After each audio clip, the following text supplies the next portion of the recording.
Olá pessoal, tudo bem?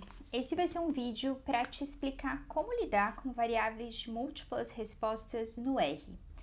Então, dando uma explicação rápida aqui de que tipo de variável eu estou falando, a depender de como a gente coleta, por exemplo, no formulário online uma resposta, se a gente permitir que a pessoa selecione ali mais de uma alternativa, o Google gera ali para a gente, aqui estou usando o Google, né? Mas poderia ser outros gerenciadores de formulário. O Google gera aqui pra gente as respostas todas separadas por vírgula. Então, coloquei aqui uma resposta de exemplo, mas a gente teria aqui as várias opções selecionadas, todas numa mesma coluna aqui, separadas por vírgula. E a questão é como analisar esse dado que vem dessa forma agregada. E o que a gente vai ter que fazer é pegar cada alternativa aqui e colocá-la na sua própria coluna. Então, por exemplo, vocês vão ver que nesse exemplo eu tenho 4 opções: site, WhatsApp, loja do Instagram e loja física.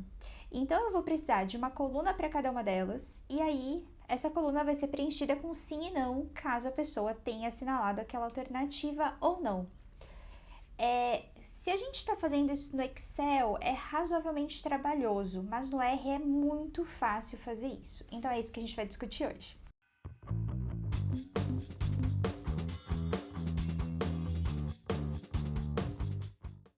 Antes da gente começar a ir para o R, né, para eu te mostrar como a gente vai fazer essa modificação no banco, eu gostaria só de mostrar para você que, por exemplo, quando a gente escolhe aqui múltipla escolha, a gente dá à pessoa a opção de selecionar apenas uma das alternativas. Agora, quando a gente seleciona aqui caixas de seleção, a pessoa pode escolher mais de uma alternativa. Então, eu recomendo que, se você é uma pessoa que tem familiaridade com análise de dados, ok, coleta como caixa de seleção e faz esse processamento que a gente vai fazer aqui hoje. Mas, se você é uma pessoa que não tem experiência com análise de dados e pretende analisar o seu dado você mesmo, talvez faça mais sentido você criar várias perguntinhas que sejam assim. Então, por exemplo, né? Aqui eu estou perguntando, qual ou quais meios você utiliza para comprar nossos produtos, né? Site, loja do Instagram, WhatsApp, loja física. Uma opção seria eu desdobrar essa pergunta em 4. Uma delas ser assim, você utiliza nosso site? Sim e não, né? E aí faço uma pergunta desse tipo aqui, múltipla escolha, que a pessoa só pode selecionar uma alternativa. Você usa a nossa loja do Instagram? Sim ou não? Você usa o WhatsApp? Sim ou não? Você usa a loja física? Sim ou não? Certo? Então, essa é uma opção. Se eu tivesse montado, né, o questionário dessa forma, ele já viria prontinho ali com essas alternativas separadas, cada uma em uma coluna. Mas, vamos imaginar que você já coletou e já tá desse jeito aqui, ou que você acha que essa forma aqui é mais fácil para a pessoa que está preenchendo o questionário. Sem problemas, vamos ver no R como lidar com isso. Então, esse é o script que a gente vai usar hoje. Como sempre, tanto o script quanto o banco de dados estão disponíveis para download na descrição do vídeo. Aqui a gente vai começar instalando e carregando os pacotes. A gente vai usar o dplyr para manipulação ali de dados. O TiDAR, que é o pacote estrela aí do momento, que é ele que vai fazer praticamente toda essa transposição do banco para ficar da forma como a gente precisa. Eu vou usar aqui o readr para ler o banco de dados em CSV e eu vou usar também o ggplot2 para a gente discutir um pouco como você representaria esses dados, tá? Então, começando aqui com a leitura, para ler o banco, chamei o banco de dados e eu vou usar aqui a função do readr, que é a read_csv2. Fernanda, posso usar a read.csv2 que você sempre usa? Pode. Eu não sei por que eu coloquei aqui essa outra, eu tenho gostado mais de usar do readr, geralmente os nomes vêm melhores, dá menos problema, mas, né, sem grandes questões. Quando a gente roda aqui um glimpse dados para ver, a gente observa que esse é um banco que tem 3 variáveis, né? O número do respondente, o gênero desse respondente, portanto, uma variável categórica, que aqui está como character, então está como variável de texto, né? E o meio usado para compras, que está como variável de texto, mas isso aí para a gente não vai fazer muita diferença mesmo. Então, como que a gente vai criar essa coluna, né? Uma para cada meio usado para compras. Inclusive, eu até abri o banco aqui para a gente olhar para a carinha dele. Então, por exemplo, a primeira pessoa do gênero feminino diz que usa o site. A terceira selecionou que não usa nenhuma das coisas, né? Então, tipo, ela nem compra na loja. A terceira pessoa também diz que usa o site. A quarta diz que usa o site e loja física. A quinta, site, WhatsApp, loja física. E assim sucessivamente. Então, por exemplo, tem gente que selecionou aqui as 4 opções, né? Então, o que a gente precisa fazer, como eu falei para vocês, é criar uma coluna para cada uma dessas opções e preencher sim, caso a pessoa tenha selecionado aquela opção, e não caso ela não tenha, tá? Então, como que a gente vai fazer isso?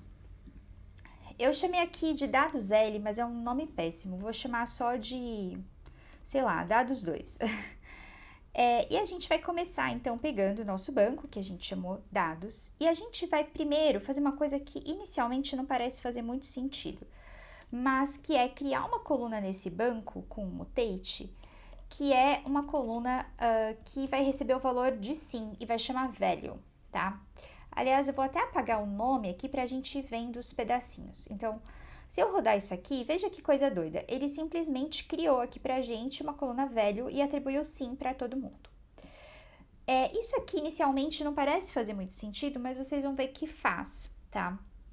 Inclusive, essa estratégia que eu estou usando aqui é um pouco diferente da que eu usava antes, e eu peguei essa resposta num fórum. Quando eu li, eu também não entendi muito bem o que estava rolando, e aí quando eu vi, achei incrível, mágico e quis compartilhar. Então, vamos lá.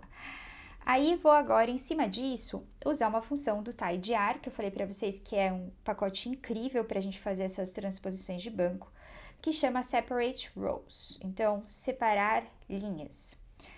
Qual coluna eu vou querer separar? Eu vou querer separar a que chama meio usado para compras. Tá vendo que ela tá inclusive entre crases, porque é um nome que tá com espaços, né? Não é o ideal, mas enfim.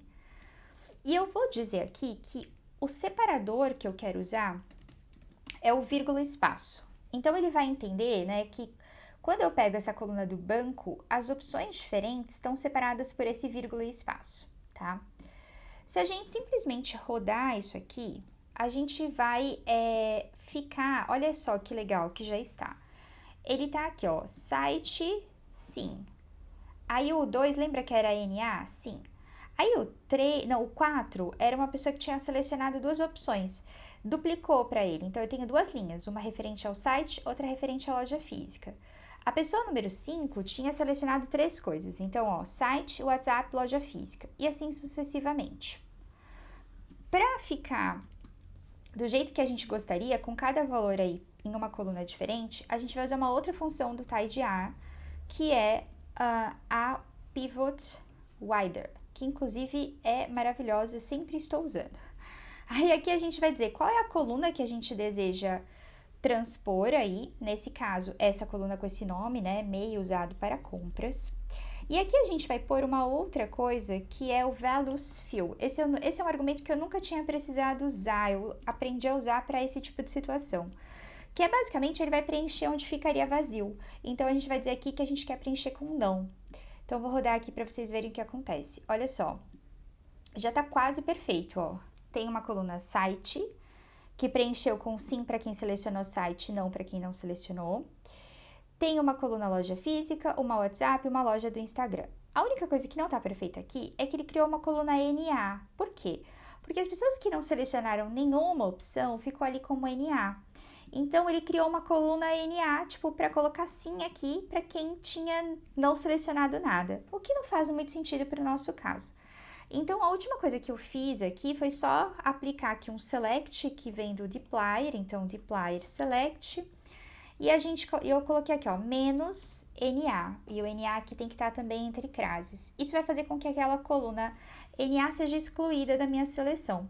E agora, quando eu rodo, tá lindo, ó. Respondente, gênero, nananana, tudo bonitinho. Agora, então, eu vou salvar isso como, por exemplo, dados 2, pra gente ter o nosso banco reestruturado. E agora que ele tá completo, eu vou abrir aqui pra gente comparar, ó. Então, veja, o primeiro banco, ele tá assim, né? E o que a gente reestruturou tá com cada opção na sua respectiva coluna, certo? E agora sim você consegue fazer uma análise. Então você consegue, por exemplo, ver a prevalência, a frequência de pessoas que usam o site. Você consegue, por exemplo, relacionar quem usa o site com gênero. Então, será que eu tenho um padrão de gênero em pessoas que usam, sei lá, a loja do Instagram? Será que mulheres compram mais pela loja do Instagram que homens? Não sei. Então, são coisas que a gente consegue investigar a partir de agora. E com os dados agregados, como eles estavam, a gente não conseguiria fazer isso, tá? A única coisa que eu deixei aqui pro final foi para mostrar para você como, por exemplo, você poderia criar um gráfico com isso, porque isso também não é muito óbvio.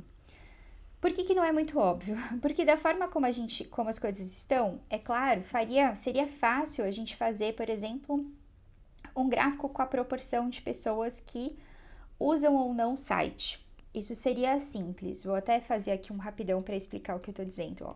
Seria aqui, ó, ggplot, dados 2, a estética, eu vou colocar que aqui meu X eu quero que seja site. E posso colocar aqui, por exemplo, um geonbar, que o stat vai ser count. Vamos ver se vai dar certo, né? Só porque eu falei não vai dar. Aí deu certo. Então, basicamente, ó, a gente consegue ver aqui quantas pessoas responderam não e quantas responderam sim para site. Dá pra gente fazer isso também para proporções, etc. Simples, né? Mas imagina que a gente quer mostrar todas essas coisas num gráfico só. É razoavelmente comum que a gente queira. Então, por exemplo, eu quero mostrar ali uma barra de proporção de uso do site, uma de proporção de uso para WhatsApp, uma para a loja do Instagram, porque eu quero comparar esses diferentes meios, né? Então, geralmente, quando as informações vêm ali de uma pergunta de múltiplas respostas, elas se referem ao mesmo tema, então às vezes vai fazer sentido representá-las juntas. O que a gente vai ter que fazer? Bom, aí a gente vai ter que reestruturar nosso banco de novo, tá? Isso que não é muito óbvio. Então, a gente está aí com o banco num formato que a gente chama aqui de wide, né? Que seria o formato amplo. E a gente vai precisar ficar com o banco naquele formato longo, que as pessoas vão se repetir. Então, a gente vai ter uma linha para site, uma para loja física, uma para WhatsApp, uma para loja do Instagram. Isso para a primeira pessoa. Para a segunda pessoa, uma para site, uma para loja física, nananã, entenderam? Então, a gente vai ter que fazer isso. Então, eu vou pegar aqui meu banco mudado ali, o dados 2, e vou aplicar aqui uma função do tidyar, que é essa pivot longer. E vou dizer aqui quais colunas eu quero fazer a transposição. No nosso caso, vão ser aqui as colunas 3, ó, a 6. Então, cols 3 a 6. Vou dar um nome para nova coluna ali, eu chamei aqui de meio. Então, você vai ver que a variável vai chamar meio.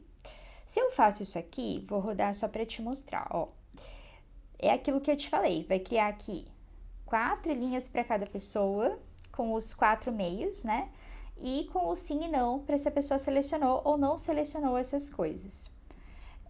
Aí a gente pode jogar isso em cima de um gráfico, né? Então, por exemplo, chamar aqui o ggplot. Não preciso dizer qual é o banco, porque estou usando esse banco que eu acabei de criar, né? O pipe está jogando esse banco dentro do ggplot.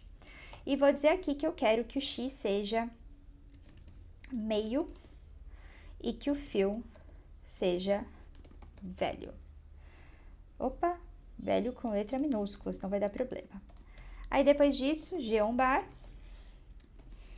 Deixa eu só rodar aqui para ver como é que ficou. Ó, já ficou melhorzinho, ficou legalzinho. Inclusive, acho que aqui valeria a pena fazer também um coord flip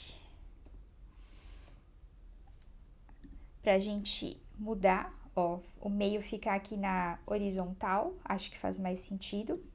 Outra coisa que eu mexeria aqui é nos títulos, né? Então, a gente tem que lembrar que se eu tô mexendo antes do coord flip, eu tenho que considerar como ele foi declarado, né? E sem antes da modificação. Então, o Y aqui seria a nossa frequência, que aqui tá em quantidade, né? Então, em N. O X, que é o meio aí, nem precisa chamar, né, de meio, eu vou deixar sem título, colocar null aqui. E o sim e não, eu também vou colocar null, tá? Vou colocar aqui que o fio eu quero sem título, não quero que chame aí velho do jeito que tá. Eu mexi também para colocar aqui um tema branco, um theme black and white, que é já dá uma melhoradinha, eu não gosto muito daquele fundo cinza. E, por exemplo, sei lá, você poderia colocar esse sim e não para para ficar embaixo, né? Então aqui, ó, team, a gente pode mudar aqui o legend position para bottom, então para ficar lá embaixo. E pronto, tá? Então, do jeito que as coisas estão aqui organizadas, quando a gente olha esse gráfico, a gente percebe que o meio mais usado é o site, né? Seguido por loja física, loja do Instagram, e o que menos as pessoas usam é o WhatsApp. Dá para fazer muito mais coisa aqui, tá? Dá para colocar, por exemplo, porcentagem, etc. Mas o que eu queria te mostrar é como você vai ter que fazer essa transposição, às vezes, para juntar todas essas informações num gráfico ou numa tabela só, ok? Então é isso. Ah, e uma dica, se você me viu fazendo esse gráfico, isso aqui pareceu uma coisa muito louca, você não tem ideia de onde isso veio, é porque aqui eu estou usando o ggplot para construir gráficos. E se você tem interesse em aprender gráficos no R, eu recomendo muito que você assista uma playlist que eu tenho aqui no canal só sobre esse pacote ggplot 2. Eu duvido que depois de assistir essa playlist você não ganhe ali alguma autonomia na construção de gráficos, não consiga construir gráficos lindos e publicáveis. Eu sou muito fã de ggplot 2. Então é isso, pessoal. Fico feliz de estar de volta ao canal depois de um tempinho sem publicar. Eu espero que vocês tenham gostado do conteúdo, que tenha sido útil para vocês. Por favor, né, se vocês curtiram, curtam os vídeos, se inscreva no canal, divulgue para os colegas que você acha que podem gostar. Tudo isso ajuda o canal a crescer e a ser sugerido para mais pessoas. E, como sempre, eu também tenho muito conteúdo de estatística lá no Instagram, no @estatísticaaplicada. Então, se quiser, me siga por lá também. É isso. Até a próxima!